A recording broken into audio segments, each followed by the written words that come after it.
Ақтөбе қаласы Мәлік Ғабдуллин атындағы номері 70-ші жалпы білім беретін орта мектептің қазақ тілі мен әдебиеті пәнінің мұғалімі Ильясова Айнаш Сүйінхановна. Абайтану элективті курсы сіздердің назарларыңызға 10-ші А класында өткізілген «Қыран бүркіт не алмайды салса баптап» өлеңі тақырыбындағы қашықтықтан өткізілген сабағымды ұсынамын. Алдымен оқушылармен амандасып, оқушыларға сабақтың тақырыбын хабарлап, оны дәптерге жазуларын ұсынамын. Оқушыларға сабақ мақсаты таныстырылып, онлайн мектеп платформасы арқылы видеоконференцияға қосылу үшін оқушыларға сілтеме жіберіледі. Видеоконференция арқылы оқушыларға өлеңнің жазылу тарихы, мазмұны таныстырылады. Қыран бүркіт туралы не білесіңдер, қыран құстың қазақ халқының тарихындағы маңызы қандай деген сияқты ой қозғау сұрақтары беріліп, оқушылар сұрақтарға жауап берді. Тағы қыран бүркіт биікке самғап ұшатын құс. Бұл жерде қарап тұрсақ, балалар, тудың суреті тұр. Не үшін деп ойлайсыздар? Себебі біздің туда қыранның бейнесі бар, жаңа күннің астында. Әрі қарай оқушыларға өлеңнің жазылу тарихы, тілі, тақырыбы мен идеясы туралы түсінік беріліп, оқушыларға өлеңді оқу туралы тапсырма беріледі. «Қыран бүркіт не алмайды салса баптап» Абайдың 1886 жылы жазған өлеңі 14 жол. Ақынның көтерген тақырыбы қосанжар өмір құбылысы. Алғашқысы аңшылық. Ер жігіт қыран бүркіт баптаса, қалған жұрт аңға күйкентай мен қарға салмақ. Бабы келіскен қыранның қоян, түлкі түгілі қасқырды алатыны анық. Алайда бұлайғы жұрт оған мән бермейді. Өйткені қыран шықса қияға жібереді, олар да екі құсын екі жақтап. Қарға қарқылдап қыранның арт жағынан қалмаса, күйкентай үстінде шықылықтайды. Қарға мен күйкентай иелері қыранға кедергі жасағандарына мәз, өз құстарын мақтап күпілдеседі.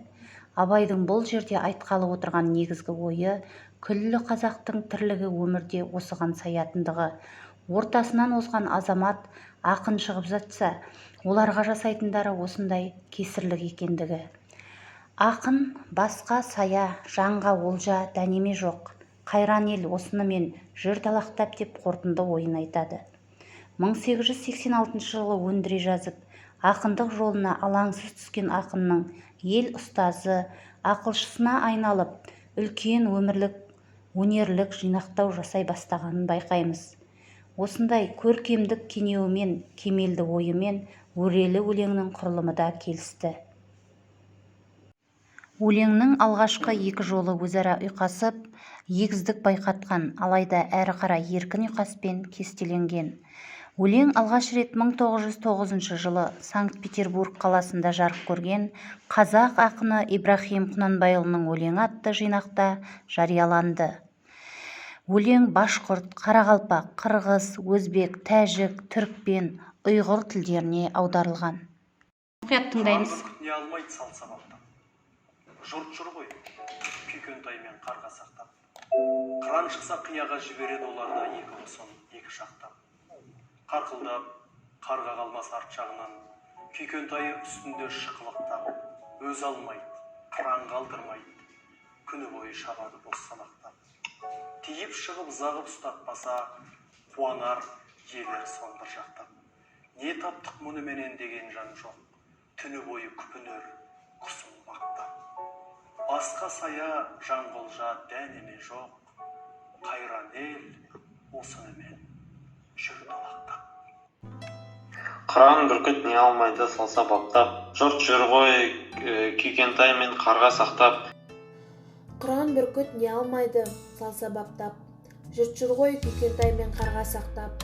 Қыран шықса қияға жібереді, олар да екі құсын екі жақтап.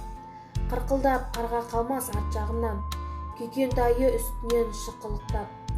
Өз алмайды, қыранға алдырмайды, күні бойы шабады бос салақтап. Құсбегілік ұлттық спорттың ерекше дамыған түрі. Көп елде кездеспейтін құсбегілік кездессе, мардымсыз дамыған құсбегілік өнері қазақ даласында ғасырлар бойы қалыптасқан. Құс салып аң аулау осыдан 7 ғасыр бұрын қанат жайған. Біздің елімізде бүркіттің 7 түрі мекендейді. Олардың арасындағы ең бір ғажабы қыран бүркіті. Ол қасқырды да алатын өте күшті ірі денелі алып құс. Бүркіт биік таулар, шыңдары мен жар тастарын мекендейді. Кейде ормандарда да кездеседі. Бүркіт өте сақ, адам көзіне шалдыға бермейді. Қанат құлашы 2 метрге дейін жетеді. Халқымыз қансонарды ерекше қадірлеген. Шытырлаған аязда қызара бөртіп, таза ауаны еркін жұтып, ат үстінде жүрудің өзі қандай ғанибет.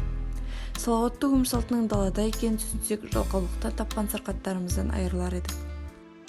Әрі қарай оқушылардың шығармашылық, ізденімпаздық қабілетін дамыту мақсатында өлең құрылысына талдау жасау және кестені толтыру тапсырмасы беріледі.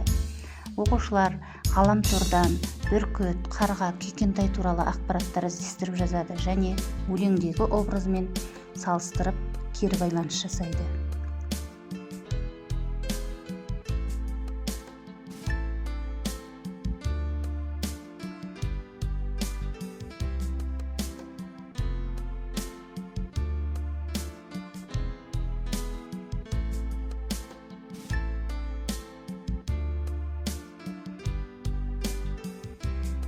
Өтілген тақырыпты қорытындылау мақсатында оқушыларға Wordwall платформасы арқылы тапсырмалар беріледі. Сілтемеге кіру арқылы оқушылар тапсырманы орындайды. Және кері байланыс алу мақсатында не үйрендің, не қиын болды, не қызық болды деген сұрақтарға WhatsApp желісі арқылы жауап береді.